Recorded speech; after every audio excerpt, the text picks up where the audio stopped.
Hi, Jeff. I would Hello? like to ask you a few questions about the game this Saturday. Would you answer them for me? Yes. Well, my first question would be, what did you think of the game? How was the energy, and what was it like to be there?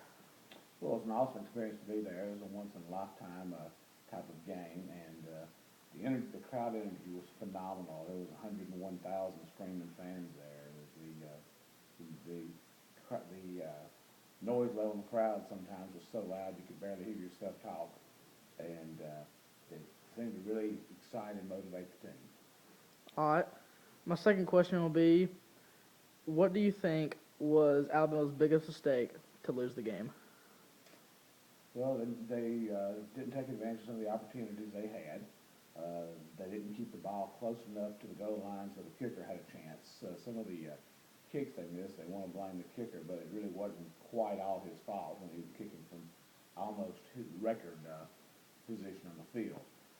Also turnovers, and then they had that block in the backfield, which basically nullified that interception and brought the ball all the way back to almost midfield. So I think if they had capitalized on those opportunities, they would have had a much different outcome.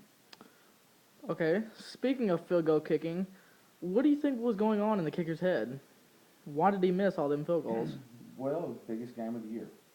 There's a lot of pressure out there. 100,000 screaming fans. And like I said, I think if you look back at what his record was, I believe his longest field goal was like a 52-yard field goal. And several of those field goals were 48 or 50-yard field goals. They weren't easy necessarily field goals. They were pushing the outside of his ability. So I think it was probably very stressful and very difficult. Do you think Alabama could have won the game if they had a second chance? Oh, absolutely. I think it's easy to second guess a game and go back and look at things you might do differently.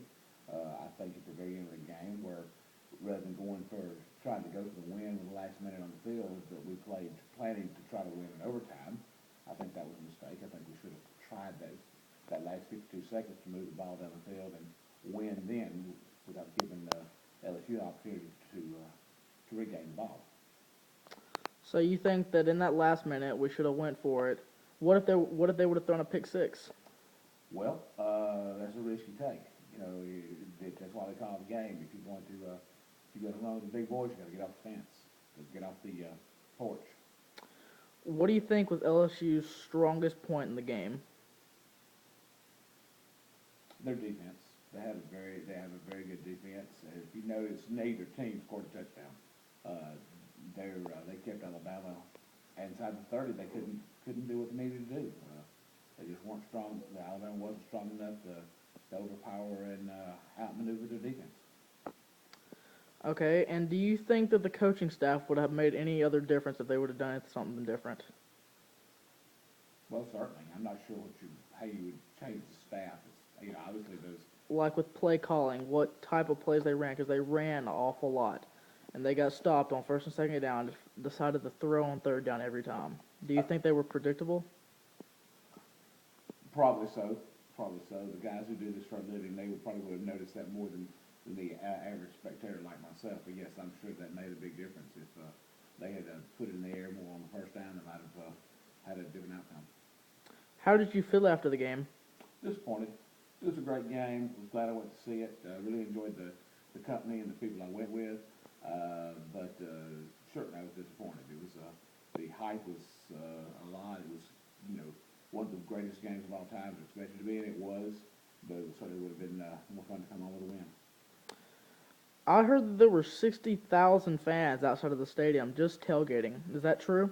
Oh yes, I met every one of them, and there were absolutely 60,000 fans there. It was wall to wall people. It was the energy was crazy, and there was a lot of tailgating going on, a lot of people having a good time, and it's a great environment, great atmosphere, great college.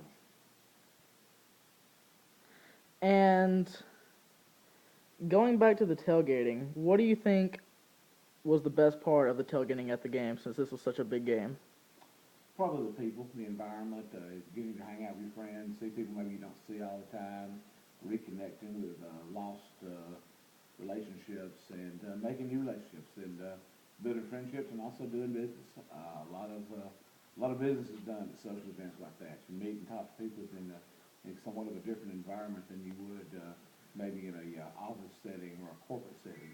But it's a really good way to do business and a real good way to make friends and build lasting relationships.